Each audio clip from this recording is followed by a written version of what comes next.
I now recognize the ranking member for 5 minutes of questions. Thank you very much, Mr. Chairman. Mr. Gladstein, will you tell me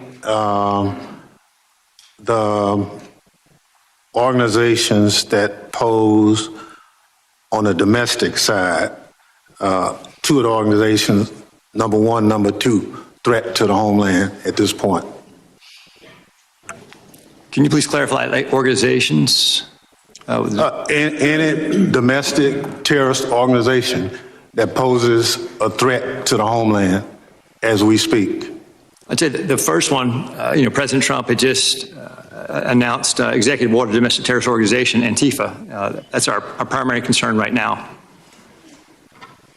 All right, that's what President Trump did. What does the FBI say? We share the same view. When you look at the data right now, you look at the domestic terrorist threat that we're facing. Right now, what I see from my position is that's the most immediate violent threat that we're facing on the domestic side. So where is Antifa headquartered? What we're doing right now with the organization. Where in the United States does Antifa exist? If it's a terrorist organization, and you've identified it as number one. We are building out the infrastructure right now. So what does that mean?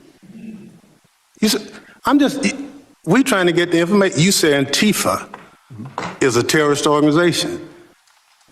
Tell us as a committee, how did you come to that?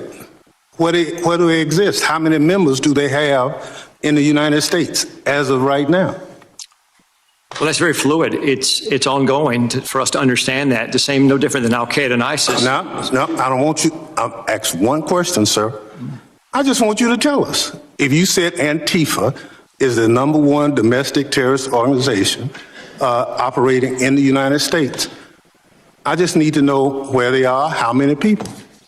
I don't want a name. I don't want anything like that. Just how many people have you identified with the FBI that Antifa is made of?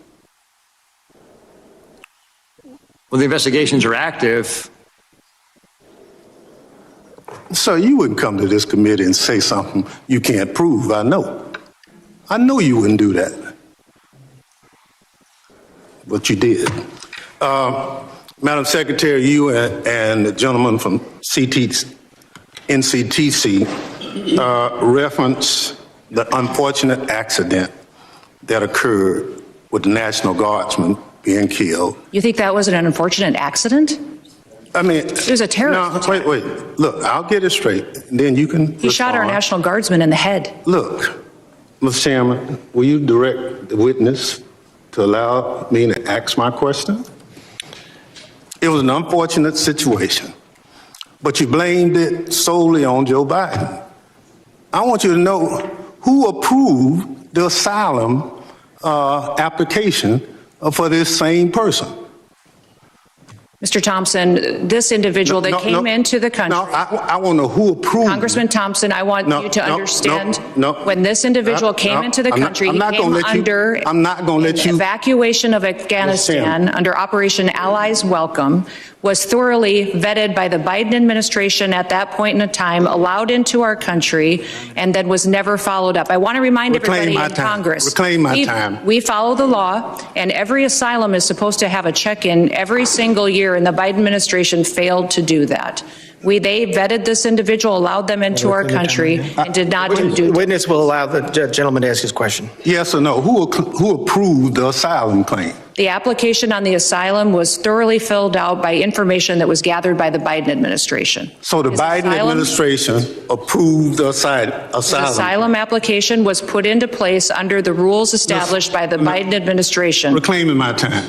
I don't want to file perjury charges against you, but I'm of the opinion that the Trump administration, DHS, your DHS, approved the asylum application. The asylum application moved forward under all of the information and vetting processes that were put in place under the Biden administration, which is when vetting happened. And that's what President Trump has changed.